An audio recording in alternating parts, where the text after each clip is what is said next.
because I've heard you talk a little bit about how you correct, we'll call them behaviors or movement patterns that you feel are suboptimal in the sense of just leverage, just force production. I feel like if you were positioned this way, you would be able to produce more force and lift more weight. How do you, let's say it's somebody's pitching forward in the back squat. It's a good morning back squat or something like that. We've got two ends of the spectrum. One end of the spectrum is you just vomit verbal cues on them.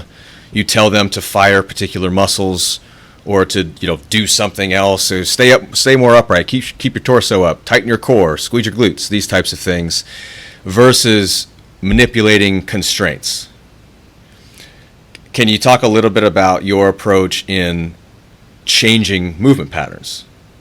Yeah, so this is another thing that I changed quite a bit once I started to understand the constraints-led approach. And I think this needs to be said too, is the way that a constraints-led approach comes across, it becomes very easy to just create a narrative in a way where it's, you can kind of just fit any exercise to fit into this, and without a true understanding of the philosophy, you're going to kind of come up short. So I think in a lot of cases when we use variations, so for the technique flaw that you were talking about, Quinn, with the pitching forward in the squat, we'll always tend to try to look at individual muscle groups. So it'll be like, all right, if he's pitching forward, well, that's where knee torque demands are the highest, so his quads must be weak, so let's throw front squats in there.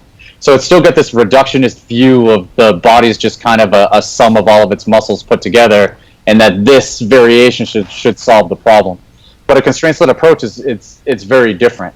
So you need to look at the athlete and be like, all right, so what do I think is going to help limit their movement options, because that's what altering that task constraint is supposed to do. It's supposed to kind of take away that inefficient technique while only leaving room for a few other options, hopefully better ones than what they were doing before. So in that case, a front squat might not even be a change of constraint for that individual, because it's not doing either one of those. Maybe they can still get away with the same things due to their skill level within the lift, the absolute loads, or something like that.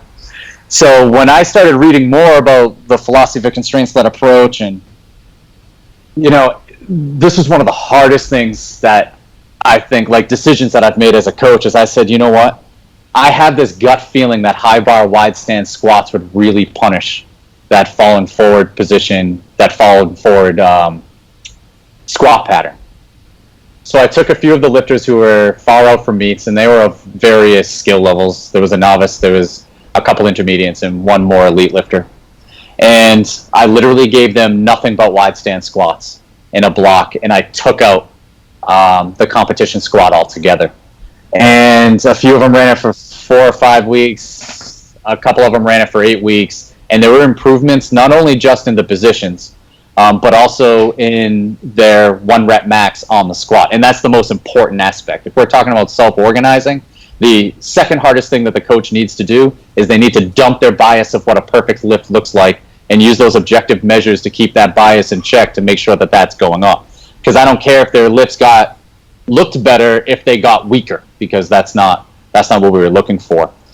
So with that high bar wide stance squat, all of a sudden, like if you look in the research, it suggests that a wide stance squat is less quads and more hips. So it kind of goes against that whole, it's a quad weakness leading to this. So like that skill level of training. And then when that happened, I was sold. So then I took not everybody, but people were pulling sumo, pulled conventional, the convention pullers, they pulled sumo, and we just started like really just mixing things up a bit, and just based off of me observing what they're doing and identifying a constraint that would limit their movement options, that would punish that inefficient technique and only leave room for a few other hopefully improved, more efficient techniques.